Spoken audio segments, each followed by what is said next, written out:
द्यूत क्रीड़ा हार चुके थे युधिष्ठिर। अपनी प्रतिज्ञा से बंधे उन्होंने सब कुछ दांव पर लगा दिया था और हार गए थे। उनका राज्य, उनके भाई और स्वयं भी सब कौरवों के हो गए थे। लेकिन सबसे बुरा अभी बाकी था। द्वेष और घृणा से भरे हुए दुर्योधन ने द्रौपदी को सभा में लाने का आदेश दिया। अभिमानी रानी द्रौपदी को उसके बालों से घसीटा गया। न्याय के लिए, दया के लिए उसकी गुहार बहरे कानों पर पड़ी। कौरव हंसते रहे, उनकी क्रूरता की कोई सीमा नहीं थी। दुर्योधन के भाई दुशासन ने सबके सामने द्रौपदी का चीरहरण करने की कोशिश की। द्रौपदी ने महसूस किया कि शर्म की लहर उस पर छाने लगी है। अपमान ने उसके दिल को बहुत गहराई तक घायल कर दिया। फिर भी इस निराशा के बीच उसके भीतर एक आग जल उठी।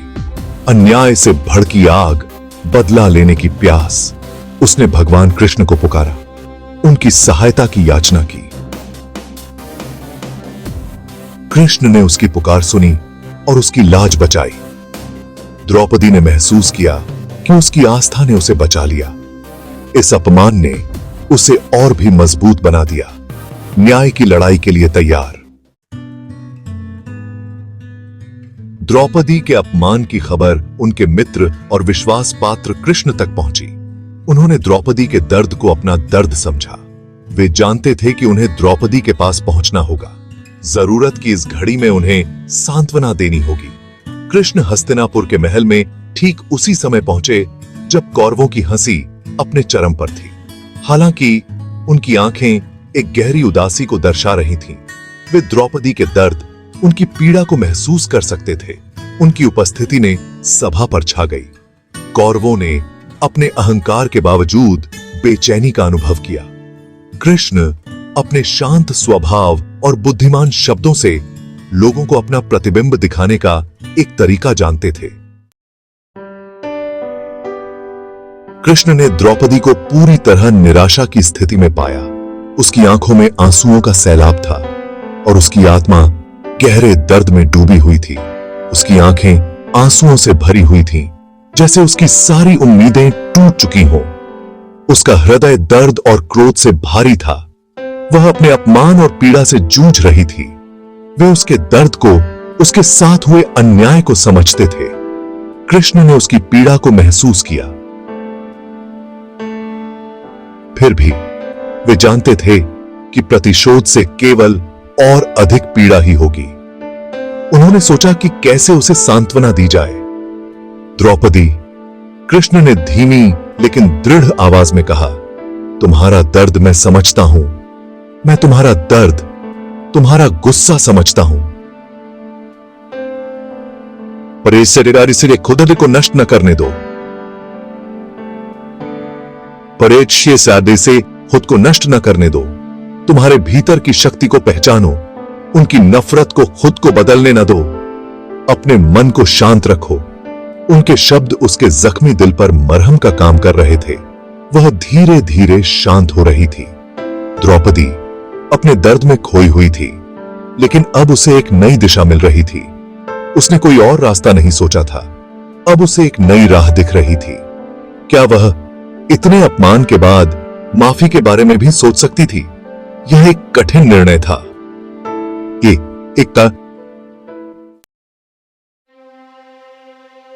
लेकिन कृष्ण, द्रौपदी ने कहा। उसकी आवाज अश्रुओं से भरी हुई थी। मैं कैसे माफ कर सकती हूं? इस अपमान को मैं कैसे भूल सकती हूं? उन्होंने मेरी गरिमा, मेरे सम्मान को छीनने की कोशिश की। उस दिन की यादें उसकी आंखों के सामने घूम गईं। हर तस्वीर एक जख्म दे रही थी। मुझे पता है द्रौपदी, कृष्ण ने सहानुभूति से भरी आवाज में कहा, लेकिन बदला लेने से तुम्हारे जख्म नहीं भरेंगे। इससे केवल और दर्द और पीड़ा होगी। यह तुम्हें खा जाएगा, तुम्हें ऐसा इंसान बना देगा जो तुम नहीं हो। कृष्ण के शब्द उसके दिल को छू गए। उसने क्रोध के परिणाम देखे थे, यह जो विनाश ला सकता था। लेकिन क्या माफी वाकई एक विकल्प था? क्या वह अपने अपमान को भूलकर आगे बढ़ सकती थी? क्या माफी से उसकी आत्मा को शांति मिल सकती थी? उसने विनाश और पीड़ा के बीच एक रास्ता खोजने की कोशिश की, लेकिन यह आसान नहीं था। क्या माफी वाकई एक विकल्प था? द्रौपदी ने कृष्ण की ओर देखा। उसकी आंखें संदेह और भ्रम से भरी हुई थीं। लेकिन कृष्ण, उसने पूछा, अगर मैं उन्हें माफ कर देती हूं तो क्या यह कमजोरी की निशानी नहीं होगी? क्या यह उन्हें अपने बुरे कामों को जारी रखने के लिए प्रोत्साहित नहीं करेगा? कृष्ण धीरे से मुस्कुराए।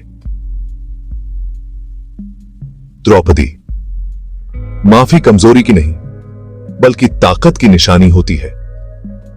माफ करने के लिए क्रोध और घृणा को त्यागने के लिए साहस चाहिए। सोचो द्रौपदी, कृष्ण ने आगे कहा, बदला लेने से क्या हासिल होगा? क्या यह अतीत को मिटा देगा? क्या यह वास्तव में तुम्हें काल में देगा? द्रौपदी साइलेंटली बैठी कृष्ण के शब्दों पर विचार कर रही थी। वह जानती थी कि वह सही कह रहे हैं। बदला लेने से उसके जख्म नहीं भरेंगे बल्कि उन्हें और गहरा कर देगा। लेकिन कौरवों को माफ करने, अपने गुस्से को जाने देने का विचार असंभव लग रहा था। बदला लेने का रास्ता आसान है द्रौपदी, कृष्ण ने धीमी लेकिन दृढ़ आवाज में कहा। यह क्रोध का, घृणा का मार्ग है। क्षमा का मार्ग कठिन है, लेकिन यही सच्ची काल में सच्ची शक्ति का मार्ग है। याद रखना द्रौपदी, कृष्ण ने आगे कहा, क्षमा करना भूलना नहीं है। यह उस क्रोध, उस घृणा को त्यागने के बारे में है जो तुम्हें अतीत से बांधे रखती है। द्रौपदी ने कृष्ण की बातें सुनी। उसका हृदय धीरे धीरे समझने लगा। उसने महसूस किया कि क्षमा कौरवों के कार्यों को माफ करना नहीं था, बल्कि खुद को नफरत की जंजीरों से मुक्त करना था। कृष्ण, द्रौपदी ने कहा। उसकी आवाज एक नए दृढ़ रिजॉल्व से भरी हुई थी। मैं समझ गई। मैं उनके कार्यों को अपना रास्ता तय नहीं करने दूंगी। मैं क्षमा का चयन करती हूं, इसलिए नहीं कि वे इसके लायक हैं, बल्कि इसलिए कि मैं काल में की हकदार हूं। कृष्ण मुस्कुराए। उनका हृदय गर्व से भर गया। वे जानते थे कि द्रौपदी की यात्रा आसान नहीं होगी, लेकिन उन्हें उनकी ताकत, उनके धैर्य पर भरोसा था। द्रौपदी ने बर्डनी मन से लेकिन साफ दिमाग से माफी का रास्ता चुना।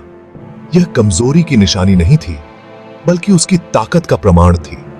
वह कौरवों की नफरत को खुद को परिभाषित नहीं करने देगी। आगे का सफर कठिन होगा। दर्द, अपमान रातों रात गायब नहीं होगा, लेकिन द्रौपदी को अपनी ताकत, अपना रिजॉल्व मिल गया था। वह न्याय के लिए, धर्म के लिए लड़ेगी, लेकिन अपने दिल में नफरत के साथ नहीं।